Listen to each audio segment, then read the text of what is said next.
Assalamualaikum warahmatullahi taala wabarakatuh dan salam satu Malaysia. Anda bersama saya Zarul Fahmi Khairuddin dalam platform membincangkan mengenai tragedi MH17.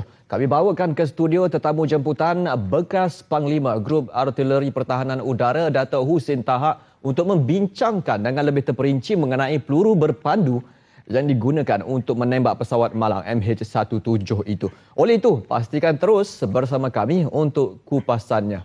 Bertemu seketika nanti.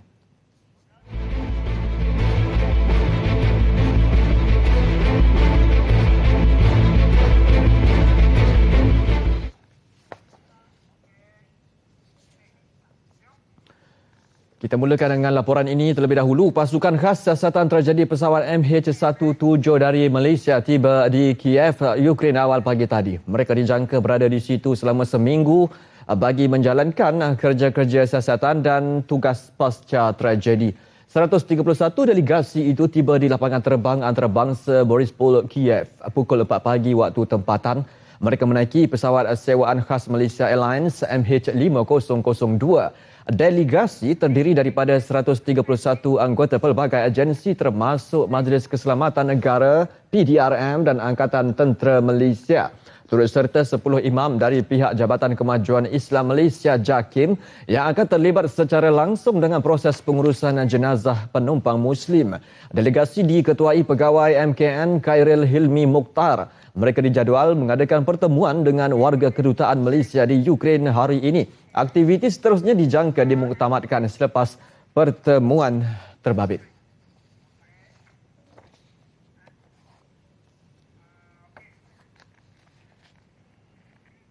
Delegasi ini turut disertai Dr. Muhammad Akmal Saleh yang fasih berbahasa Ukraine. Menurut Menteri Komunikasi dan Multimedia, Datuk Seri Ahmad Syabri, cik kehadiran Dr. Muhammad Akmal dengan kelebihannya itu akan memudahkan lagi proses komunikasi dengan pihak-pihak yang berkenaan di Ukraine. Dr. Muhammad Akmal kini merupakan pegawai perubatan pediatrik di Hospital Ampang. Beliau sebelum ini pernah menghabiskan masa selama 7 tahun belajar dalam bidang perubatan di Rusia. Sementara itu, pasukan penyelamat terus bertungkus lumus mencari mayat-mayat mangsa yang terkorban di lokasi terhempasnya pesawat MH17 di Ukraine. Serpihan pesawat dan mayat bergelimpangan di sekitar kawasan berkenaan di Donetsk. Merujuk kepada pasukan penyelamat berkenaan, kira-kira 180 mayat telah ditemui. Pasukan penyelamat itu disertai sebahagian besarnya anggota pihak berkuasa tempatan dan sukarelawan pekerja dari Lombong Arang Batu di kawasan berhampiran. Mereka kelihatan memberikan tumpuan teliti ketika mengumpulkan mayat dan mengenal pasti mayat. Tiada pasukan penyelamat dari Rusia maupun Ukraine dilihat di kawasan berkenaan.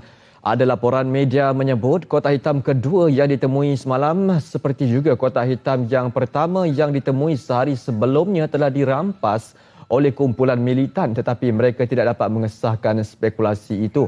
Anggota penyiasat yang dihantar kerajaan Ukraine dan Pertubuhan Keselamatan dan Kerjasama di Eropah OSCE telah diberi akses untuk ke lokasi kemalangan. Mereka berkata perbincangan berkaitan bersama militan tempatan sedang berlangsung dan mereka berharap kumpulan penyiasatan antarabangsa akan mengambil alih usaha penyiasatan itu.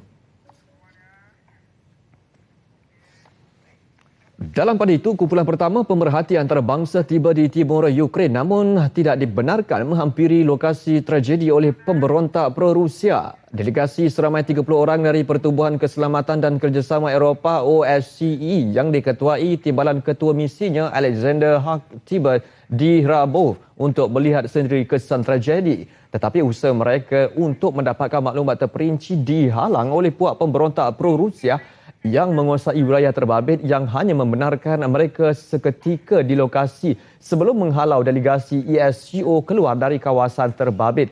Menurut Alexander Hack, apa yang sempat mereka perhatikan adalah kawasan tragedi tidak diurus dengan baik.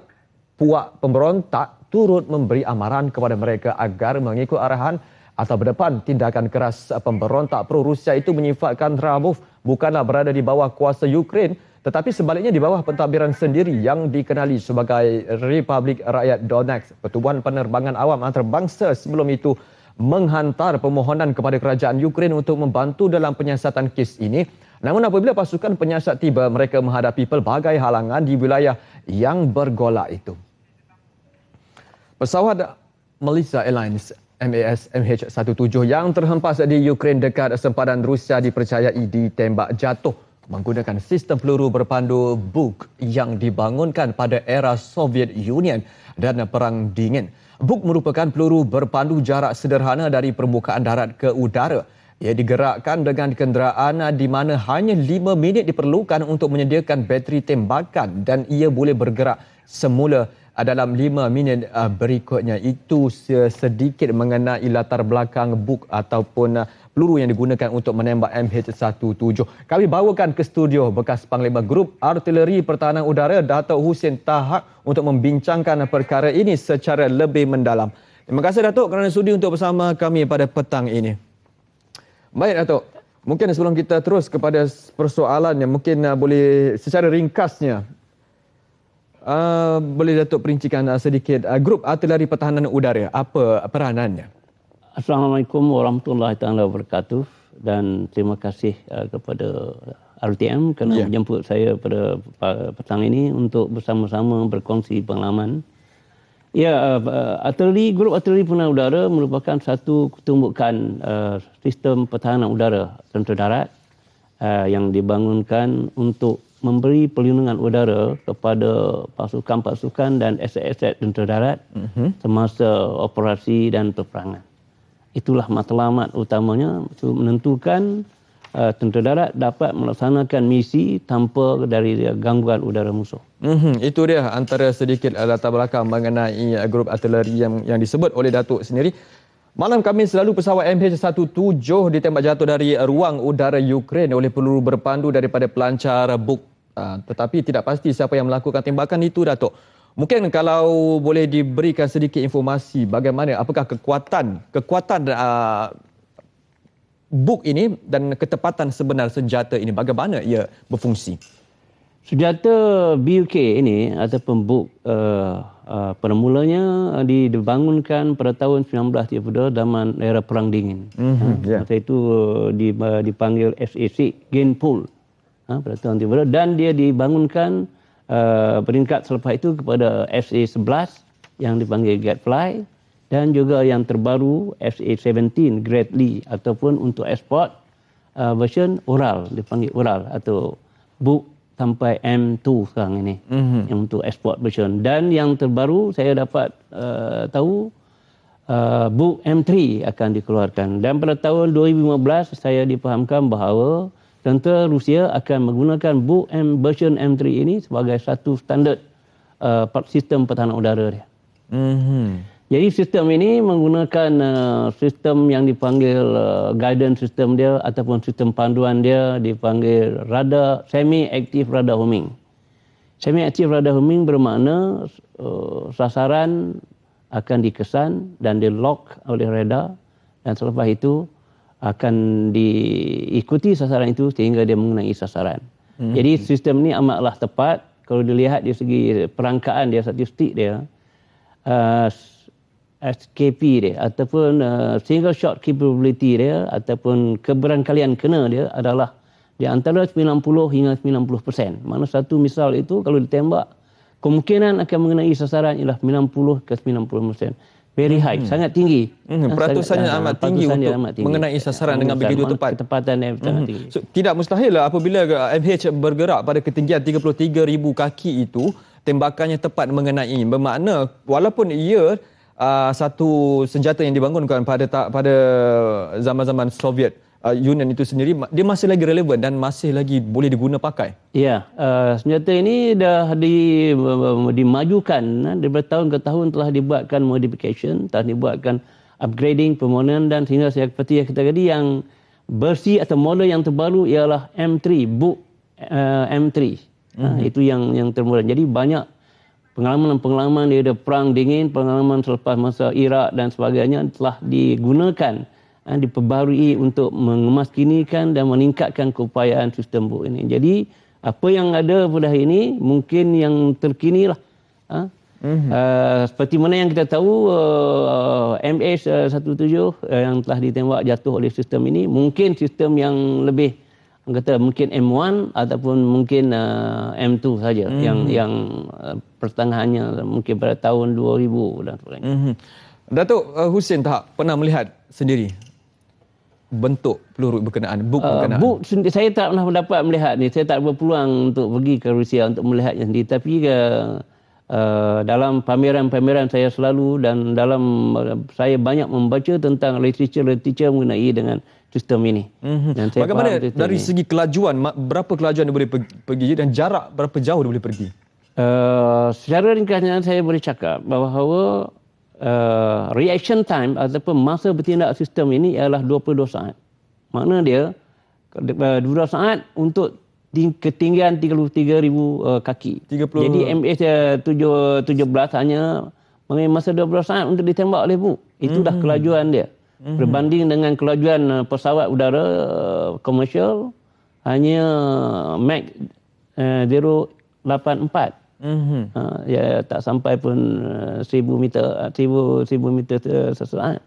Jadi inilah yang dikatakan, dan kita mesti faham bahawa sistem persenjataan ini, buk ini direka untuk menembak pesawat pejuang. Pesawat pejuang yang laju dan boleh manuver, boleh melakukan evasive manuver dan sebagainya. Dibandingkan dengan pesawat komersial, pesawat pengangkutan yang besar dan tak boleh buat manuver seperti mana pesawat pejuang. Jadi mudah sangatlah bagi sistem buk untuk menangkis sistem pesawat penerbangan kita ni. Memang dibangunkan oleh Rusia sendiri. Dan ini seperti dakwaan daripada, kalau dapat lihat daripada informasi daripada sumber internet mengatakan peluru ini buatan Rusia ini yang telah menembak MH17 ini membawa makna kemungkinankah puak pemisah yang melaksanakan kerja-kerja ini adalah dari puak pemberontak pro kepada Rusia? Okey, ada 3 pihak yang terlibat lah, yang boleh kita katakan terlibat. Kita tidak tahu sama ada yang pertamanya pihak Ukraine sendiri, yang kedua pihak pemisah yang menyokong Rusia, dan yang ketiganya sama ada Rusia sendiri yang melakukan tembakan ini. Daripada sumber-sumber yang boleh dipercayai, iaitu daripada internet, pada 29 di bulan Jun yang lepas telah berlaku satu pertempuran di kawasan yang di mana pesawat ini ditembak jatuh. Dan pihak penceroboh atau pemisah ini telah menawan sebuah kamp Ukraine, tentera Ukraine, dan berjaya menawan beberapa senjata sistem ini UK. Membawa keluar mencuri. Dan daripada sumber internet juga, seminggu sebelum itu kita dapat tengok gambar-gambar sistem senjata ini atau gerakkan di kawasan puak pemisah ini. Dan Datuk, kalau saya katakan bahawasanya puak pemisah ini merupakan satu organisasi yang begitu terancang kerana mereka mampu untuk menggunakan peralatan senjata yang begitu canggih, saya fikir, kerana boleh menembak dengan tepat sasaran pada jarak 33,000 kaki itu. Adakah mereka ada satu organisasi yang begitu bersistematik dan terancang? Kemungkinan juga, dan pada pandangan saya sistem ini bukanlah begitu sukar untuk dikendalikan. Hanya memerlukan sedikit latihan dan pengalaman pengetahuan teknikal sedikit. Memadai dalam masa 2 minggu ke 3 minggu latihan yang berterusan, saya percaya anggota-anggota mereka boleh menguasai untuk mengendali dan menangkis menggunakan sistem ini.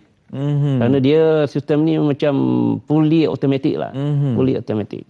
Dan kalau kita lihat apa yang berlaku ini, boleh dikatakan perbalahan ataupun persengketaan politik di antara Ukraine dan juga Rusia. Dan Malaysia, MAS sekali lagi Malaysia menjadi bangsa dalam pergolakan politik di antara kedua-dua buah negara ini. Mungkin Datuk itu antara masalah kita menjadi mangsa keadaan pada ketika ini. Dan itu yang persoalan yang tak sukar untuk dijawab. Mengapa pesawat MH17 yang menjadi mangsa? Mengapa tidak pesawat-pesawat lain yang juga pernah melalui pada kawasan yang sama? Betul, mengikut hasil bacaan saya, ada mengatakan bahawa laluan itu merupakan selang 10 minit ataupun 15 minit. Memang laluan, memang banyak kapal terbang akan melalui kawasan itu. Itu bukan kawasan yang berbahaya sebenarnya. Walaupun pada hakikatnya pada pukul 8 pagi hari kejadian Rusia, ada laporan mengatakan Rusia memberitahu kawasan itu berlaku sedikit pertempuran berbalas tembakan. Tapi dia berada pada tahap 33,000 kaki adalah satu ketinggian yang selamat, Datuk? Ya, ketinggian yang agak selamat. Walaupun pihak Ukraine telah mengisytiharkan no-fly zone atau kawasan larangan terbang setinggi 32,000 kaki, yang mana pesawat MH17 telah pun mematuhi peraturan ini dan terbang 1,000 kaki lebih tinggi pada itu. Jadi saya lihat pihak pemisah ini, kalaulah pihak pemisah ini yang benarnya menembak jatuh pesawat MH17, mereka ingin menunjukkan kepada Ukraine bahawa they mean business. Mereka serius. So jangan cuba perolok-olokkan keupayaan mereka. Dan sebelum ini pun mereka pernah menembak jatuh beberapa pesawat bantuan udara Sukhoi 25 daripada Ukraine dan juga pesawat-pesawat pengangkutan tentera daripada Ukraine. Apa sebenarnya yang cuba dituntut oleh puak pemisah ini sebenarnya, Datuk? Sebenarnya mereka ini bermatlamat untuk menubuhkan sebuah republik yang berkiblat kepada Rusia. Dan mereka tidak mahu mengikuti Ukraine yang mana akan memasuki dan berkiblat kepada NATO. Jadi itu perbezaan di segi politik dan mungkin juga budaya mereka. Dan sememangnya Ukraine satu ketika dahulu merupakan pecahan daripada negara Rusia itu sendiri dan tidak mustahil ada di antara mereka yang masih lagi berfahamankan ataupun masih lagi bersemangat nasionalisme mereka kepada negara Rusia. Baik, Datuk, kita akan sekali lagi bersama dengan Datuk sebentar saja lagi untuk pusingan yang kedua. Tapi sebelum itu kita teruskan dengan laporan berita terlebih dahulu. Berikut adalah pecahan warga negara penumpang MH17 yang dikeluarkan Malaysia Airlines.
Baik, bertemu kembali. Sementara itu, Ukraine akan menyediakan kemudahan tempat tinggal dan keperluan asas bagi ahli keluarga mangsa nahas pesawat Malaysia Airlines MH17 di negara itu. Kata Ukraine, Duta Ukraine ke Malaysia, Aikovi Humei berkata pihaknya akan menyediakan keperluan tersebut bagi ahli keluarga semua negara yang terlibat. Kita dengarkan apa yang boleh dikongsikan di sini. Actually, those who will be coming, there are special places already in the process of preparation, and it is just, according to my knowledge, in the city of Kharkiv. It's a big city, but which is practically far from this place, and it is safe to be there. Tambahnya lagi, Perdana Menteri Ukraine Arseniy Yatsenyuk memberi jaminan siasatan punca nahas MH17 akan dilaksanakan secara adil dan menyeluruh untuk dibawa ke muka pengadilan. Beliau ditemui selepas menjadi tetamu rancangan Selamat Pagi Satu Malaysia di Angkasa Puri. Timbalan Perdana Menteri Tan Sri Muhyiddin Yassin menyifatkan nahas pesawat MH17 merupakan satu jenayah besar. Beliau sekeras-kerasnya mengutuk tindakan membedil pesawat komersial tersebut. Justru itu Badan Bebas yang diwujudkan Pertubuhan Bangsa Bersatu PBB bagi menyiasat insiden tersebut perlu dianggotai pihak yang benar-benar bebas dan tidak mempunyai kepentingan terhadap konflik yang berlaku di Rusia dan Ukraine. Beliau turut menggesa agar tindakan paling tegas diambil terhadap pihak yang bersalah.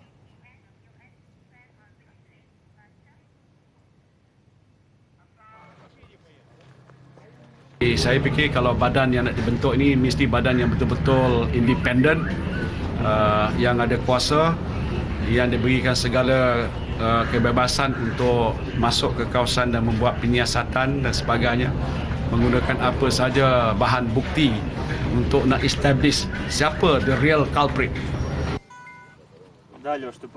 Sehubungan itu, Tan Sri Muhyiddin mengajak dunia khususnya rakyat Malaysia untuk bersatu menentang kezaliman. Perang kat bawah, kita kena tembak ke atas. Jadi ini yang jadi masalah. Apapun kita kena, orang Malaysian mesti bersatu, berdiri teguh dengan pendirian yang kerajaan ambil, dan kita harap badan antarabangsa akan bertindak tegas. Pasal ini mungkin saya tak tahu adalah presiden, tetapi dalam zaman moden seperti ini manusia masih melakukan banyak kezaliman. Jadi kita tak nak Malaysia, walaupun kita negara bebas, negara yang berkecuali, negara yang agak aman, tapi kita menjadi mangsa kepada krisis begini. Beliau bercakap dalam sidang media di Shah Alam, Selangor.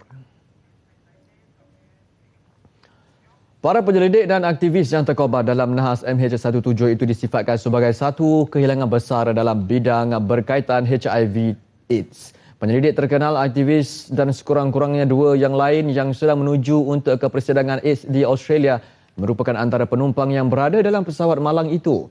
Kehilangan mereka disifatkan satu kehilangan dalam komuniti saintifik. Mengarah urusan untuk hal ehwal dan polisi untuk krisis kesihatan lelaki Gay Anthony Hayes menjelaskan usaha giat dilakukan untuk penyelidikan dan menghapuskan HIV dan AIDS. Antara penumpang dalam pesawat berkenaan termasuk bekas Presiden AIDS antarabangsa Job Lange, seorang penyelidik terkenal dari Belanda, dan juga jurucakap Organisasi Kesihatan Dunia Glenn Thomas yang berpengkalan di Geneva. Beberapa orang lain yang turut berangkat untuk menghadiri persidangan itu bagaimanapun belum dalam dikenal pasti. Persidangan AIDS ke-20 akan bermula esok di Victoria. Bekas Presiden Amerika Syarikat Bill Clinton akan berucap pada persidangan AIDS berkenaan. Persidangan bakal menghimpunkan ribuan saintis dan aktivis untuk membincangkan mengenai perkembangan terkini penyelidikan untuk HIV dan AIDS. Insiden yang berlaku itu tidak menjejaskan operasi dan perjalanan pesawat penerbangan Malaysia MAS di mana penumpang meneruskan perjalanan seperti biasa di KLIA. Para penumpang masih dilihat mendaftar masuk di kaunter-kaunter berkaitan. Dua insiden besar yang berlaku terhadap pesawat MAS dalam masa 4 bulan tidak menjejaskan kepercayaan penumpang terhadap pesawat berkenaan. Mereka menjelaskan ia adalah sesuatu yang boleh berlaku kepada mana-mana pesawat. Tidak kurang juga ada antara mereka berpendapat ia satu pembunuhan kejam. Salah seorang juruterbang MAS, Adham Khalid, berkata pesawat malang tersebut telah terbang di laluan yang sepatutnya yang telah diluluskan badan berkaitan. All the flights is being done by the flight plan and it's being approved by all the authorized bodies. So it's actually well legal within our flight plans planning wise. So there's nothing illegal about it. Salah seorang penumpang yang ke Brisbane, Australia, Cabby Square menjelaskan ia satu pembunuhan kejam. How many women and children are going to keep being killed? And they're being killed in Ukraine, they're being killed in Palestine. You know, so it's just murder.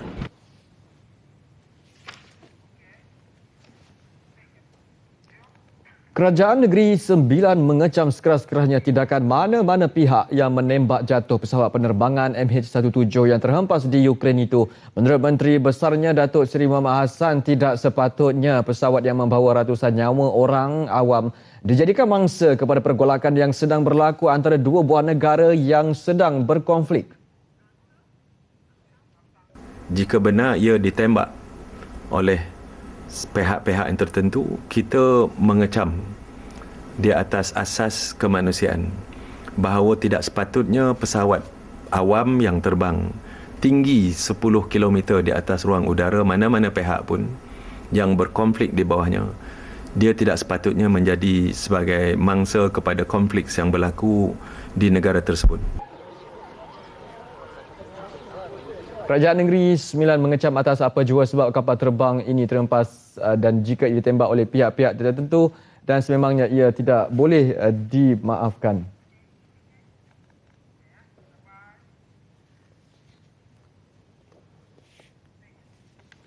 Baiklah saudara, kita sambung kembali perbincangan bersama jemputan iaitu bekas Panglima Grup Artileri Pertahanan Udara Datuk Hussein Tahak. Baik Datuk, bagaimana kita nak memastikan ia benar-benar daripada peluru berpandu jenis Buk seperti yang kita bincangkan tadi, dan apa bezanya Buk dengan peluru berpandu yang ditembak dari bahu yang dikenali sebagai Man-PAD atau Man Portable Air Defence System? Apa perbezaannya? Jelas sekali bahawa dalam ketinggian 30,000 kaki ini sistem yang lain seperti yang disebut tadi itu Man Portable Air Defence System ini tak dapat menjangkaui lah ketinggian tersebut, altitude tersebut. Jadi hanya sistem senjata dalam kategori Buk saja yang boleh mampu sampai ke ketinggian tersebut. Jadi untuk memastikan lagi hanya pihak-pihak tertentu seperti negara-negara Amerika yang mempunyai early warning satellite dan juga listening satellite. Yang saya percaya pihak Amerika telah pun mengatur gerakkan satellite-nya ke bahagian Ukraine untuk meneliti aktiviti-aktiviti ini. Dan mereka ini boleh membantu pasukan penyiasat untuk mengenal pasti secara saintifik tentang benarkah Buk yang menembak jatuh pesawat MH17.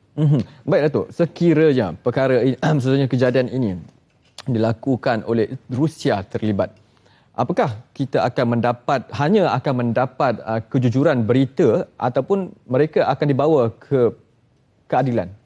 Ini bergantung kepada, sebab Rusia sebuah negara yang besar. Ya, dia salah satu ahli kuasa veto dalam Security Council. Bergantung kepada kewibawaan dan juga keberanian bangsa-bangsa bersatu untuk mengheret sesiapa saja yang bertanggungjawab dan perlu bertanggungjawab ke atas kekejaman yang dilakukan kepada kemanusiaan. Jenayah kemanusiaan yang berlaku ini mengorbankan 295 nyawa saya fikir, dan kalau kita boleh kongsikan sedikit mungkin perjalanan bagaimana MH17 ini pada jam 12.15 tengah hari waktu Amsterdam. Dia telah pun berlepas dari lapangan terbang di sana, dan pada pukul 10.15 malam waktu Malaysia, MBS mengesahkan ia telah menerima pemberitahuan daripada ATC Ukraine bahawa ia telah terputus hubungan dengan penerbangan MH17 pada 14.15 GMT di kedudukan 30 km dari Tamak, kira-kira 50 km dari sepadan Rusia Ukraine.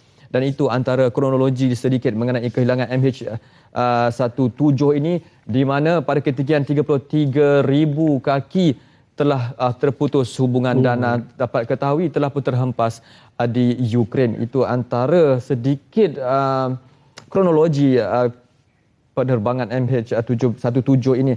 Dan Datuk, berkenaan radar, kita nak sebut berkenaan mengenai radar. Jika pesawat pejuang mempunyai radar untuk mengesan bahaya, adakah mana-mana pesawat komersial mempunyai radar untuk mengesan bahaya ini juga? Ya, ini pernah dibuat oleh beberapa negara ke atas pesawat-pesawat pengangkutan mereka. Umpamanya Israel beberapa kali telah mengalami insiden tembakan daripada sistem misal Man Portable apabila penerbangnya nak melepas di sebuah di Kenya ditembak, dan selepas itu dan juga Airbus A300 DHL, kepunyaan DHL telah ditembak di Iraq. Jadi Israel mengambil keputusan untuk meletakkan countermeasure, terutamanya dari segi IR countermeasure untuk mengatasi misal-misal jarak dekat daripada jenis heat-seeking missile. Jadi yang diletakkan daripada pesawat pengangkutan mereka ialah radar untuk mengesan kedatangan misal ini, dan juga chair ataupun flare yang akan ditembak apabila misal menuju kepada pesawat ini. Jadi pesawat itu terlepas daripada ditangkis oleh misal berkenaan. Baik Datuk, tadi sebelum kita berku udara kita sempat membicarakan mengenai, tadi saya dah sebut mengenai sekiranya Rusia terlibat dalam perkara ini. Tapi sebelum kita berbincang secara lebih khusus kat sini, kita di luar tadi ada mengatakan kita harus juga melihat kepada sejarah-sejarah terlebih dahulu untuk kita menilai tentang apa yang terjadi. Datuk perkatakan Ukraine juga pernah menembak beberapa pesawat. Bagaimana? Ya, dari segi sejarah yang ikut saya pada tahun 2001 semasa exercise latihan tentera, pihak tentera Ukraine telah tersilap tembak pesawat daripada daripada Israel daripada berlepas dari Tel Aviv, dan kesemua 66 penumpang dan juga 12 kru dia telah terbunuh. Jadi ini merupakan satu daripada kata-kata sejarah yang kemungkinan boleh dikaitkan dengan peristiwa MH17 ini jugalah. Dan terlalu banyak kontroversi ataupun banyak sangat spekulasi daripada luar yang kita terima bahawasanya mengenai MH17 ini, dan kepada anda di luar sana tu diharap anda dapat menilai dan juga dapat menapis tentang apa sahaja laporan yang boleh diguna pakai, dan jangan sewenang-wenangnya untuk menyiarkan gambar-gambar yang tidak sepatutnya, kerana ia secara tidak langsung sebenarnya Datuk menambahkan lagi kesedihan terhadap ahli keluarga ataupun rakan-rakan yang terlibat dalam insiden MH17 ini. Baik Datuk, kita terus kepada persoalan kita, dan tidak seperti MH370 yang masih hilang dan dipercayai terhempas di Lautan Hindi. MH17 kita ketahui tentang pengakhirannya Datuk, ditembak jatuh dan terhempas di daratan, dan apa dan bagaimana usaha untuk kita melakukan penyiasatan, dan berapa lama harus penyiasatan ini berlaku? Saya nampak yang pertama sekali pihak Ukraine dan juga pihak Rusia mestilah bertanggungjawab untuk menentukan accessibility kepada pasukan-pasukan yang ditugaskan untuk pertama sekali menyelamatkan kawasan kemalangan ini, supaya semua bahan bukti yang ada itu tidak disalahgunakan ataupun dihilangkan. Jadi akan boleh menimbulkan keputusan kesihatan yang berbeza. Jadi itu yang penting yang pertama, accessibility dan juga keselamatan kawasan itu, dan yang keduanya keselamatan kepada semua pasukan-pasukan penyiasat yang ditugaskan. Dan yang ketiganya, siasatan ini mestilah disiapkan dalam masa yang paling singkat lah. Bagi saya time scale ataupun time frame yang paling ideal adalah tidak lebih daripada 1 bulan daripada sekarang lah. Itu antara jangka masa yang boleh, jangka masa yang kita boleh terima lah. Baik Datuk, untuk mengetahui apa yang sebenarnya berlaku dalam kapal terbang itu dalam tempoh sejam ataupun 2 jam, ada satu instrumen yang dipanggil sebagai kotak hitam, dan dikabarkan didakwa pihak 2 kotak hitam telah ditemui, dan salah satunya telah pun dibawa ke Moskow. Siapa yang sebenarnya berhak ke atas kotak hitam itu? Saya berpendapat bahawa sepatutnya kotak hitam ini siapa yang jumpanya dan diserahkan kepada pihak yang dipertanggungjawabkan untuk membuat siasatan. Itulah yang sepatutnya. Jadi kalau dibawa kepada tempat yang lain, umpamanya dibawa ke Moskow, kemungkinan akan berlaku satu perkara yang mungkin akan mengubahkan data, memanipulasikan kepada data-data yang terdapat dalam kotak hitam tersebutlah. Walaupun tak berlaku, jadi ada orang kata prasangka lah. Ada prasangka, prejudis akan berlaku lah. Itu dia antara jawapan-jawapan atau persoalan yang cuba kita bangkitkan dalam perbincangan ini bersama dengan tetamu kita mengenai MH17 yang telah pun membawa sebanyak 195 penumpang dan 295 penumpang, dan kesemuanya terkorban dalam penerbangan berkenaan. Namun apapun yang terjadi kepada penerbangan Malaysia MAS, sekali lagi kurang daripada 5 bulan telah pun berlaku 2 kejadian penerbangan yang begitu menyayat hati, dan Malaysia sekali lagi menjadi tumpuan dunia kerana dengan apa yang telah berlaku ini. Mungkin Datuk boleh kongsikan sedikit apa yang ingin disampaikan kepada para penonton di luar mengenai MH17 ini? Silakan Datuk. Ya, yang pertama saya lihat dari segi pelajaran yang boleh kita ambil daripada insiden ini, iaitu pertama sekali dari segi keselamatan kepada penumpang adalah utamalah. Walaupun kerajaan Ukraine telah mengikhtiarkan kuasa larangan terbang setinggi 32,000 kaki dan dia benarkan pesawat-pesawat awam, pesawat penerbangan untuk terbang di atas ketinggian melebihi 32,000 kaki di atas negaranya. Tetapi saya rasa kita perlu kaji lebih daripada itu. Melihat dari segi ancaman keadaan pergolakan di negara-negara yang mengalami pergolakan. Jadi kita perlulah melihat apakah ancamannya kepada pesawat kita, di manakah kepentingan politik mereka akan dapat menjadikan pesawat kita ni sebagai mangsa. Jadi kita perlu lihat ini. Walaupun diberi kita terbang bukan di kawasan yang dilarang, tetapi kita lihat ancamannya masih tinggi. Jadi ini yang perlu kita lihat. Kalau dulu hanya kita melihat bahawa pengganas-pengganas ini bersenjatakan man portable saja yang boleh tembak sehingga 5,000 kilometer ataupun 5,000 kaki, 5,000 meter. Tapi sekarang terbukti sebaliknya. Pengganas sudah boleh menembak sehingga pada 30,000 kaki menggunakan sistem medium yang canggih. Jadi ini satu daripada perkara yang harus kita pertimbangkan. Mengambil kira keselamatan pada aset dan penumpang mestilah diberikan keutamaan. Dan selepas ini kita harus MAS harus memerhatikan dari segi keselamatan.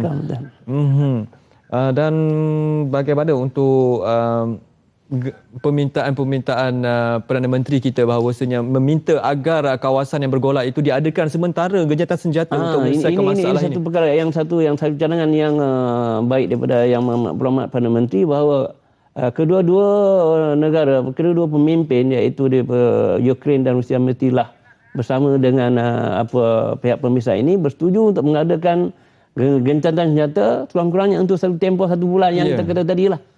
Supaya selesaikan semua persyaratan ini dan semua keputusan dapat dibuat, dapat menentukan siapa yang dipertanggungjawabkan. Dan mereka yang bertanggungjawab harus dibawa ke muka pengadilan di atas jenayah kemanusiaan yang telah dilakukan dengan mengakibatkan kematian ratusan nyawa yang tidak berdosa. Dan kepada Datuk, terima kasih Datuk Hussein Tahak kerana bersama kami dalam platform membincangkan mengenai tragedi MH17 ini. Dan saudara Perdana Menteri Datuk Seri Najib Tun Razak memutuskan bermula malam tadi hingga Isnin ini bendera negara dikibarkan separuh tiang. Ia turut diikuti negara lain apabila bendera dikibar separuh tiang pada pertunjukan udara antarabangsa FIA 2014 di United Kingdom. Visual berkenaan menutup tirai platform petang ini. Dengan itu, Assalamualaikum dan salam satu Malaysia.